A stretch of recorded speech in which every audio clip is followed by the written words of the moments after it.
over the past 12 months, we've had more and more students tell us that their launches are starting to decline or plateau, meaning that they don't know how to scale the launches. They can't get past where they're at, or worse, their launches are getting worse and worse. Like they've been working, but all of a sudden now they're not. Or we've had people that just can't get their launches to take off at all, even though they seem to be doing everything right, everything they've been told. Now, this goes beyond launches. This is also evergreen processes. These are funnels. This is high ticket, low ticket. We've just seen that across the board with a lot of our students. And one of the reasons why is because competition is increasing. There's more and more competitors coming in, more and more people selling courses, more and more people becoming coaches. There's more and more people posting content each and every day. And if you're not changing, not adapting, and not altering what you do, then you're just going to blend in with everyone else. And so what we want to do is continue with our series on how to change your communication, change your messaging, change the headlines, change the topics to things that actually work.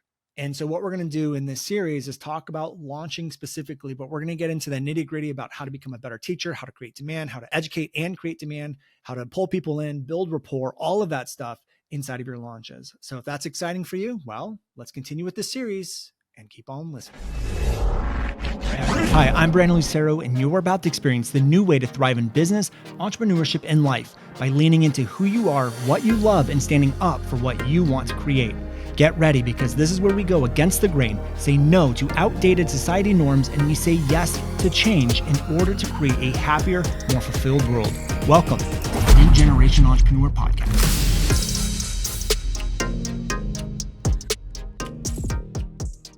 All right. Hello and welcome to another episode of the New Generation Entrepreneur Podcast. This is Brandon, obviously. So if you're watching on YouTube, you notice that this is not our set. Like this is not our normal podcast setup. I'm actually in Scottsdale, Arizona right now because right now there is a massive storm going on in Flagstaff, which is where I live. And we didn't want to be snowed in for 4 days with 3 kids. You know, honestly, like I don't mind being snowed in. I think it's awesome to be able to take a break and chill out and go sledding and play in the snow. But I have a lot of work to do. So I didn't want to have 3 kids running around while we had work. And we had a workshop that we just kind of wrapped up. And I didn't know if we were going to have power. So we came down to Scottsdale, and here's that. Well, that's where we are. So my family's out having fun, going to museums and stuff because the kids had snow days, and I am here creating podcast episodes for you. And what we're going to do today is we're going to talk about messaging elements, you know, like what we've been talking about the last couple of weeks, but we're going to talk about it through the lens of launching. And again, what we're doing with this series is we want to talk about the messaging elements you need for different parts of your business. And then what we're going to do is a collective sort of episode at the end, talking about how all these elements work together to create everything inside of your brand. So when it comes to messaging elements, we have certain messaging elements we need to figure out. And then we can use those messaging elements in different parts of your brand. So content, ads, emails, launches, sales calls, all of that stuff. And so what we're going to do today is we're going to talk about how you want to use messaging elements inside of launches. And we're going to talk about the 5 brake pedals that I like to go over when we launch. So if you've attended any of our launching workshops that we've done over the past couple months, these will probably be familiar to you. But I wanted to go through these brake pedal things. And this is one of the things that you have to understand about launching is I didn't improve on my launches until I became a better teacher. And so a lot of people don't realize how you teach has a lot to do with messaging. So how you teach in your content, how you teach in your ads, if you are going to teach in your ads, emails, but more specifically, how you teach in your launch mechanism has a lot to do with how effective it's going to be. And one of the biggest issues, one of the biggest problems that I see all the time is that people put all of this great information that took them a long time to learn, whether they learned from experience or education. They put it into a webinar, they put it into a launch, a challenge, a video series, a workshop, or whatever it may be. And they get a lot of comments of like, oh, that was amazing. The information was so great. And then people never buy. And a lot of people don't understand why that's happening. And it's happening because you're adding value in one way. And we've heard it over and over and over again. add value, give your best stuff away for free, and people will buy.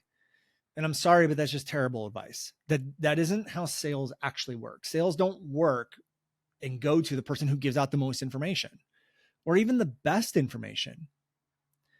The sales and launching go to the people that are more engaging, that connect more, that give more ahas, that give more breakthroughs, that blow more minds, that can take people from where they're at to where they need to be. Those are the people that tend to get more sales. And so when we look around, like the Simon Sinek's and Brene Brown's and Gary Vaynerchuk's, they're all doing content communication differently than everyone else. They're connecting more. They're giving people ahas like, oh, I've never realized that before. I never thought of that before. Those sorts of moments.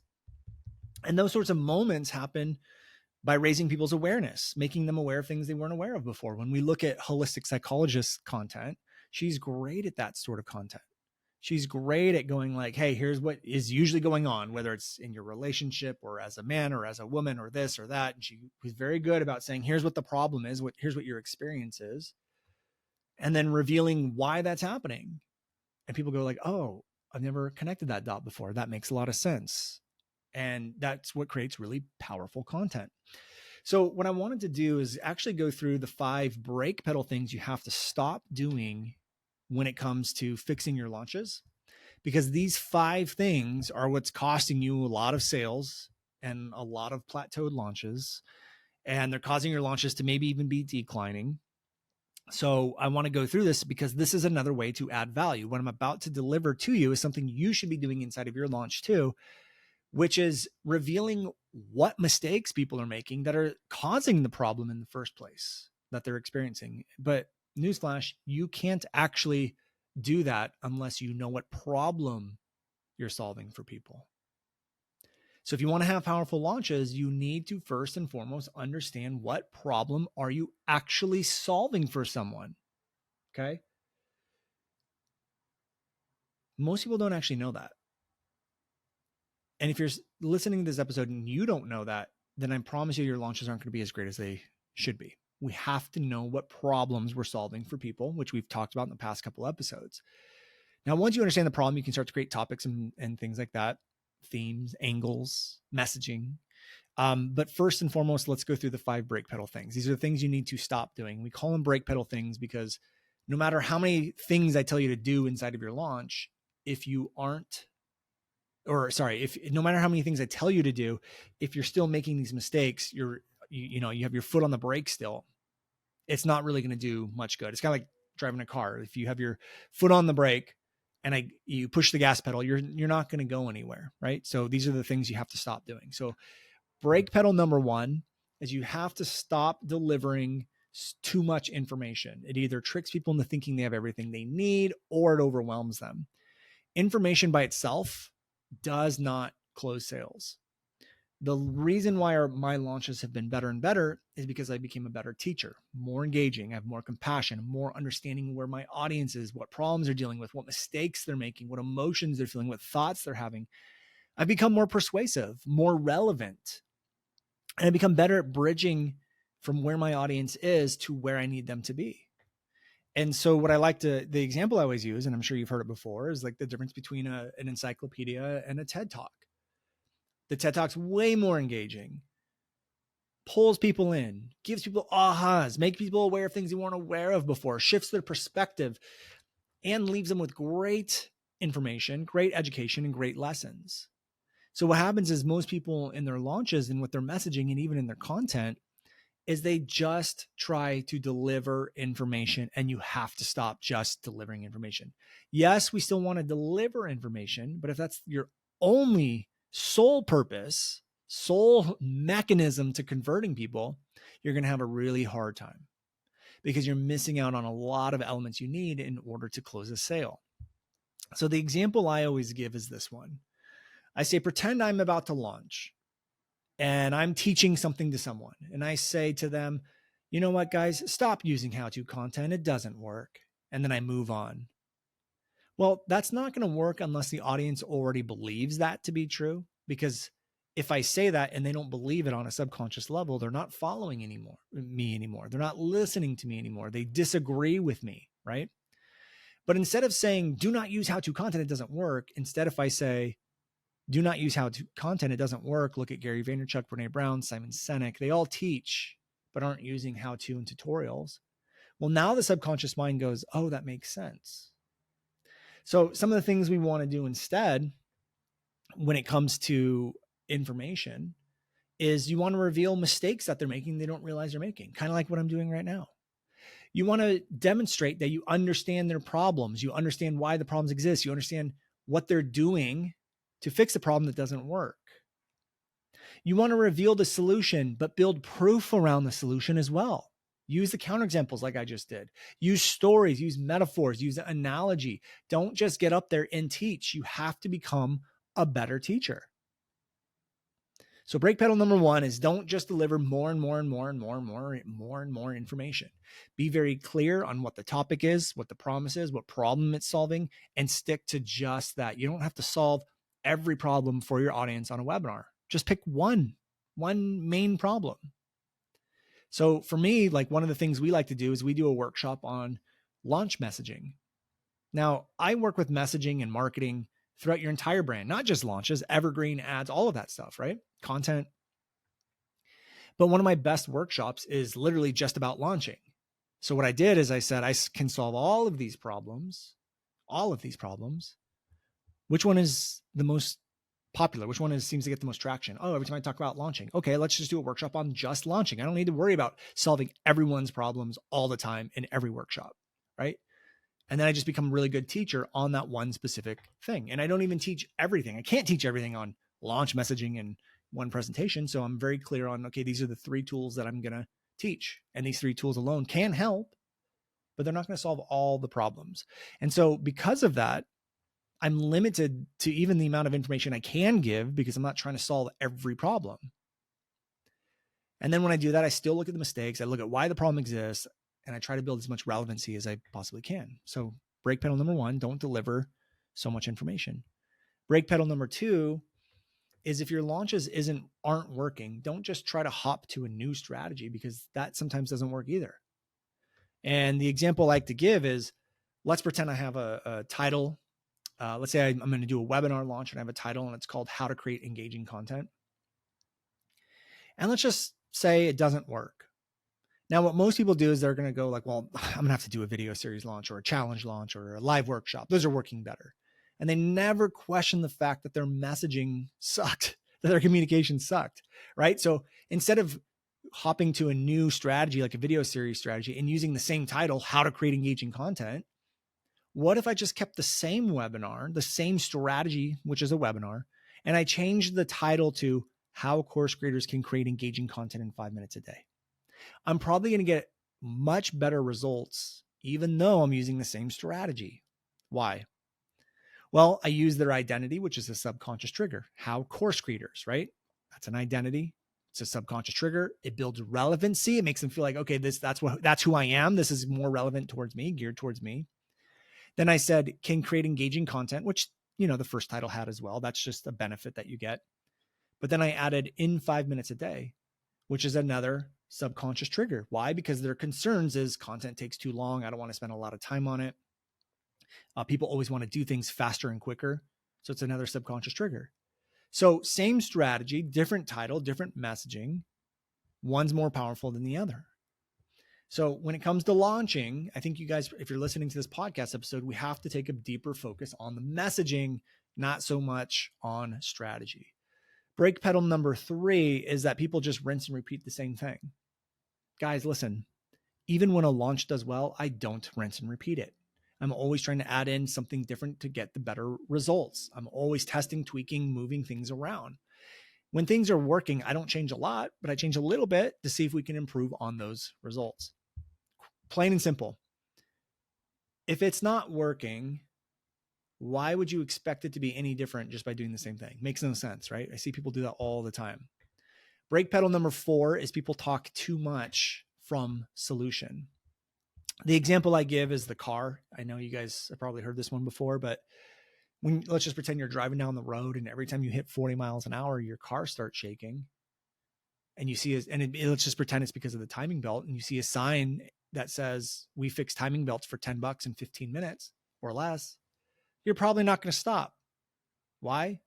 Because you don't know the timing belt is what's off. So it's not relevant to you.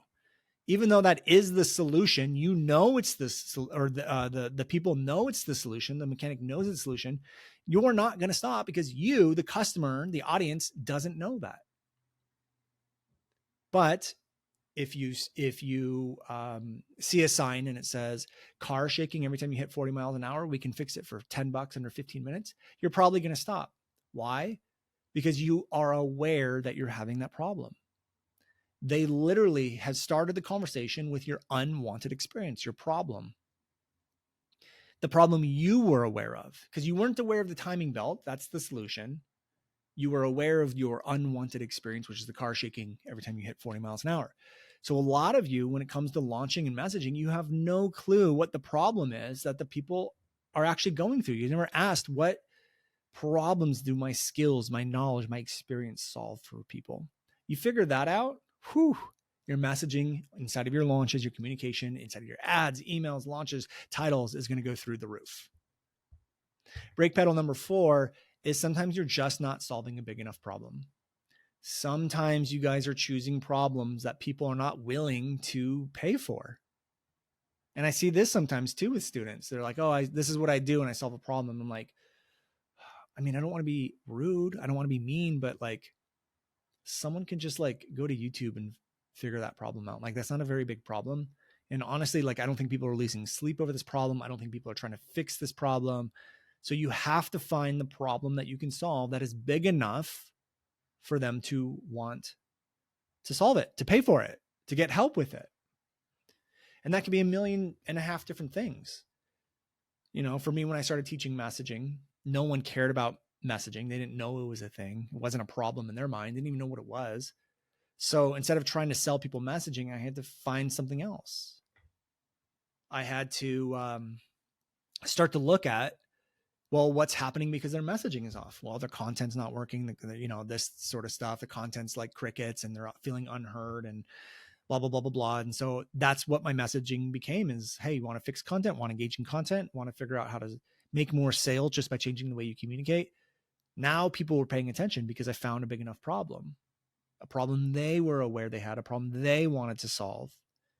And sometimes some of you, when your launches aren't working, you haven't done that yet. You have to figure out what's the biggest, most painful, problematic problem.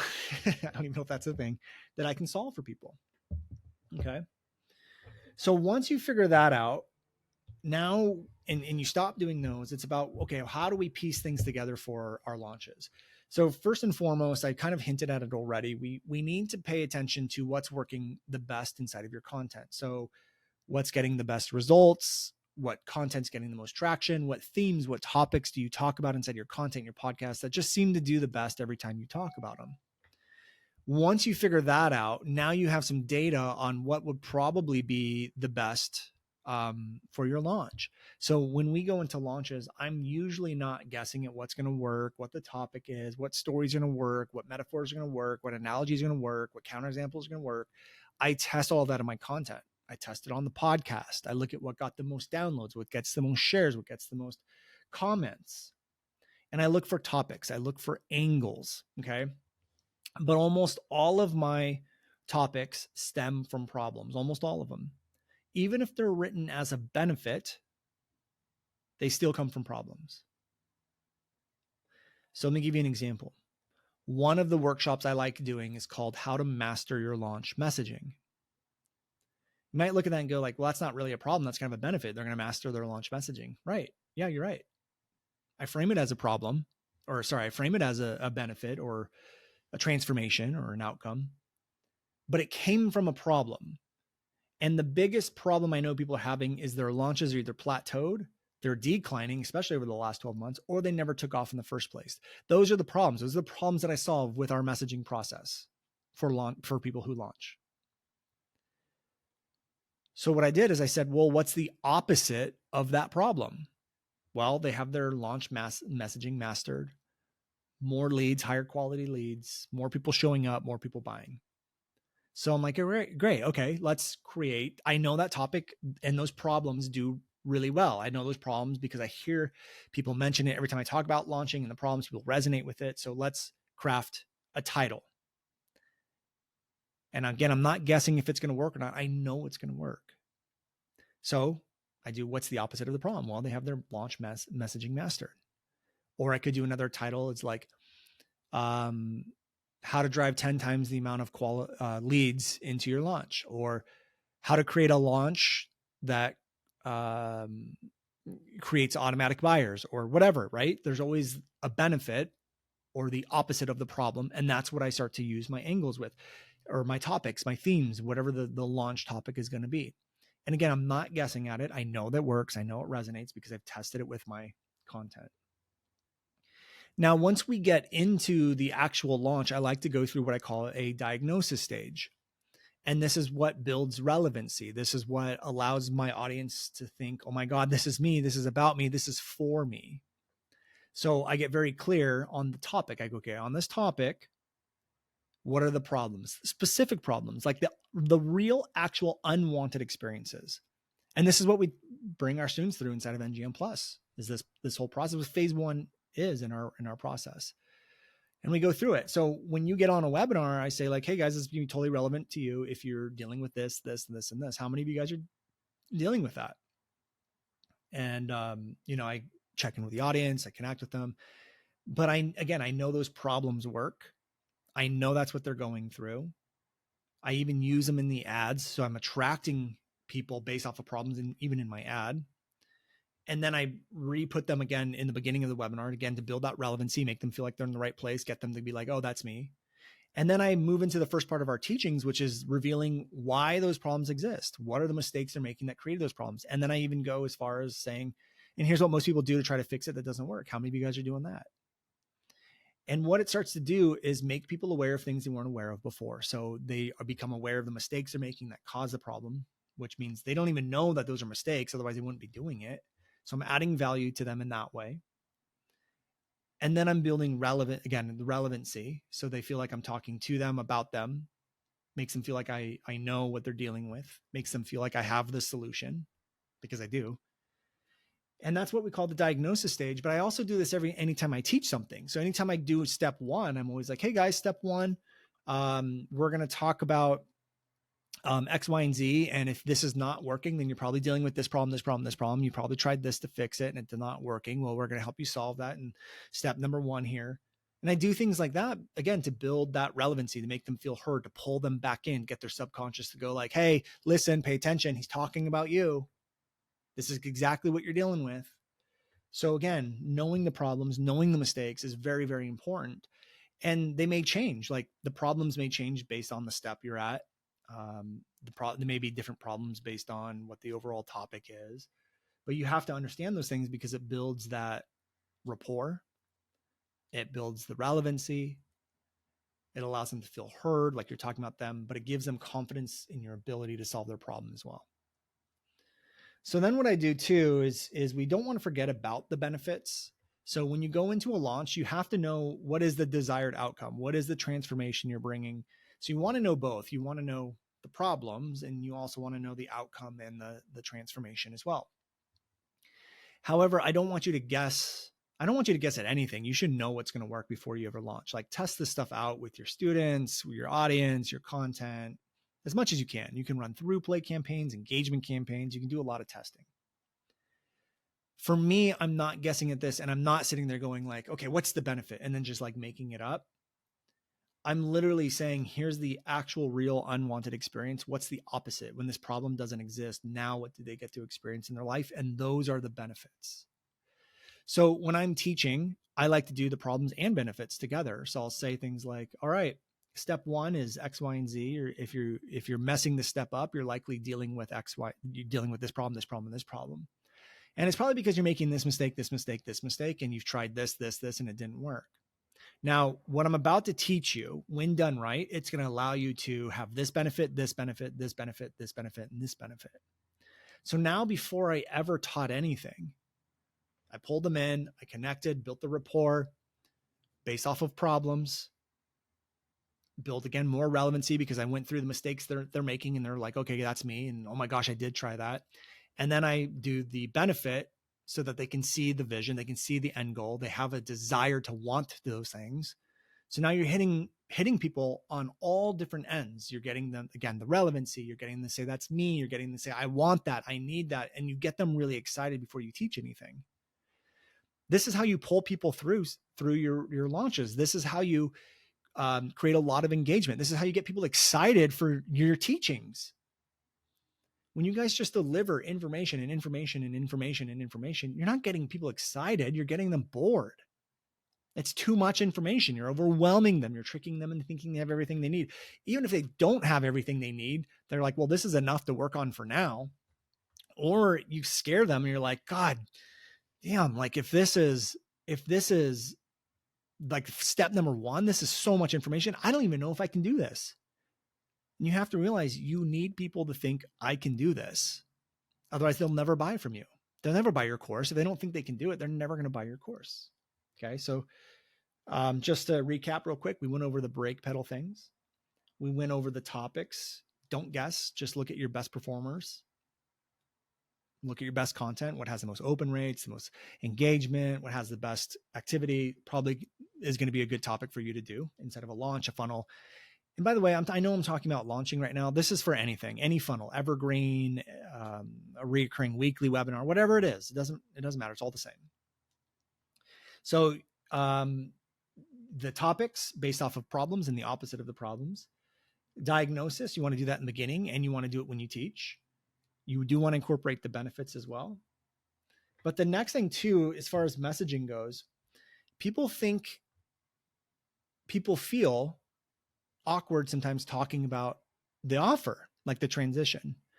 And what I have found is it's so much easier when people know you are going to sell them something in a launch. So I always reference NGM Plus, our product.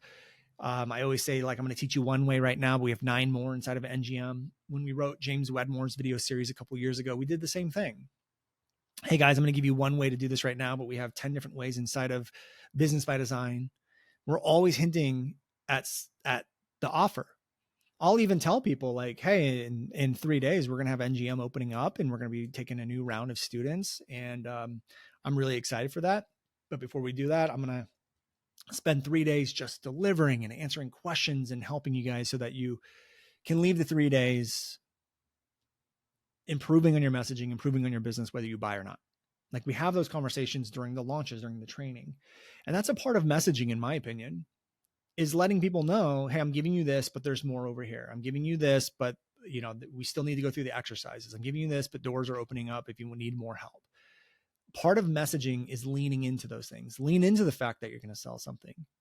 Lean into the objections that you get. Like sometimes I get on a call and people are like, well, your program, NGM Plus is expensive, or this is expensive, or whatever. I'm like, yeah, of course it is. It's expensive because I don't want thousands and thousands and thousands of students coming through it, because that's going to lower the quality of the program. So yeah, the price is a little bit high so that we can still make the revenue and the profit that we need to make inside of the company, but also deliver on an amazing experience. So you tell me, would you rather pay less and just be another number to someone, or would you rather pay a little bit more and get the actual real help that you need? So when you lean into things, it sometimes works better. And a lot of the times what I realized is when you try to use messaging or communication that shies away from the fact that you're selling something and then you transition to a pitch, sometimes people feel like it's a bait and switch. So one of the things we do in launching is I don't shy away from the fact that I have a product, a program, or I'm going to sell them something.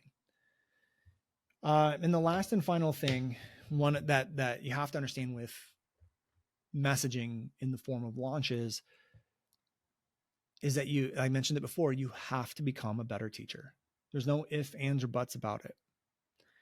And a better teacher means you understand what they're going through. You understand the thoughts that they're having, the emotions they're going through, the mistakes they're making, the mistakes they make to try to fix it, the causes of the problem. You don't assume they just believe you because you're the one talking. It's almost like you're a lawyer building a case for everything that you're teaching. So stories, counterexamples, analogies, metaphors. I mean, how many times have you guys heard the car example, the 40 miles an hour, the encyclopedia and TED Talk book, analogy. How many times have you heard the doctor analogy? Hopefully you've heard, hopefully you've heard all these. But if you've been inside of my ecosystem for any amount of time, you've likely heard all these different examples. Like some of you probably heard the Viore story. You've heard the story about when I did my first webinar and I had no sales, and that was supposed to be the day that my life changed forever. You've probably heard the story of moving and the boxes that I got for my kids and their toys. They played with the boxes, not the toys. You probably heard the story of getting my wife a vacuum for Christmas. Like all of these things, which by the way, is probably one of my best stories because people just really seem to resonate with how stupid I was to get my wife a vacuum for Christmas. But yeah, I tell the same stories. I have every time I teach something, I have something to back it up with. And when I say back it up, what it really is doing is it's allowing the subconscious mind to go, that makes sense. So instead of just teaching something and assuming that they're going to believe me, I teach something and then I back it up. So the subconscious mind goes, oh yeah, that makes sense. I see how that works. And when you get more people saying, oh my God, I see how that works, the more effective your teachings are going to be. It means people are staying there longer. They're going to have a higher chance of believing that they can actually do what you're talking about. They're going to see how it works. You're going to see how it relates to them. But what I want you to think about is think about all the messaging elements that are revealed in this episode. So I want you to imagine you're going to go teach something now on a webinar. Let's just call it a webinar or video series. And you say, hey, here's step one. If you're messing up on step one, you're likely experiencing this problem and this problem and this problem. And, for most people, they don't realize that like they're making this mistake, and it's causing the problem. And in order to fix it, they've probably tried this, and this, and this, and this. So guys, in step number one, I'm going to help you fix all that. And when this is fixed, you're going to be experiencing this benefit, this benefit, this benefit, this benefit. So here's how you do it. Do A, B, and C. Now, the way I want you to look at this, at A, B, and C, is to look at this counterexample here and this metaphor over here. And here's a quick story about how this actually changed my life, blah, blah, blah, blah, blah, blah, blah. Now I just want you to realize that is one step inside of a webinar. When you go through all of those things, the problems, the mistakes, the benefits, the actual teaching, the backing up, I mean, you're spending 10, 15 minutes possibly on one step. And if you have 5 steps, that's 50 minutes, not including your intro. So what it does is it fills up the time you need on a webinar or a challenge or a video series with information, number one, that doesn't overwhelm people, doesn't trick them in thinking they have everything they need. It's engaging. It's hyper relevant. It pulls people in. It's entertaining because now you're telling stories and metaphors. You're giving ahas. You hopefully, if you're telling stories, are releasing connection elements as well, identities and values and beliefs. And what you're doing is you're creating this messaging cocktail that just creates a huge amount of demand because you get everything that you need in order to close a sale. You have the rapport, you have the connection, you have the trust as a human trust, the know, like, and trust. And you also have the trust in your ability to solve the problem. They feel heard, they feel understood, they feel like you're talking directly to them. And bam, guess what? You start to make sales. All of these messaging elements have to come together inside of your launches in order to make sales. Now, hopefully what you guys are realizing is that between this episode and the last 2 that we have done, there's a lot of similarities in the messaging elements you need. Once you start to gather what these are, it just is a matter of testing, going through the exercises, going through the process, putting more things out there, testing in the right way, learning how to read the data to discover what all of this stuff is. And over time, if you pay attention and you know the process, things get better and better and better. Ads start converting more, lead quality goes up, ad cost usually goes down, conversion rates go up, more show up rates, all of this stuff starts to happen because you are quite literally changing the way in which you communicate to work with the mind and how your audience processes information. All we're doing is taking the same knowledge, the same skills, and just communicating it differently so that you get different results. And it doesn't matter what strategy you use. It doesn't matter what platform you're on. When your messaging and communication works, it works on all strategies, all platforms. So on the next episode, next week, we're going to go a little bit deeper and talk more about sales, which I'm really excited about. Probably focus more on sales calls specifically for those of you who are high ticket, but we'll talk a little bit about sales in general as well. If you have not paid attention not paid attention, wrong word. If you have not left me a review on iTunes, please do that. I love reading the reviews. It helps us get more exposure we get, benefits you guys as well. And I would just love to hear and see the reviews. So go leave a review, pay attention to next week when we start talking about the sales, and then we're going to have a final episode on how to put it all together. And then that's going to lead to our annual 3-day live event on how to master your messaging. So we're going to go deeper with all of this stuff over 3 days. We only do this training once a year. It is coming up quick. So pay attention. We'll be sending emails out, ads, all that good stuff. And that's it. I'll see you guys next week for another episode. Take care. Hey guys, thank you so much for checking out another episode of the New Generation Entrepreneur Podcast. If you enjoyed this episode, go below, hit the subscribe button, and make sure you click on that bell icon and get notified every time we drop a new episode. Now, if you're looking for the show notes, we have them linked underneath this video, as well as our social media handles and some links to free training and offers that we drop from time to time to help you guys even further. So go check those out if you're interested. And thank you so much for tuning in to the New Generation Entrepreneur Podcast.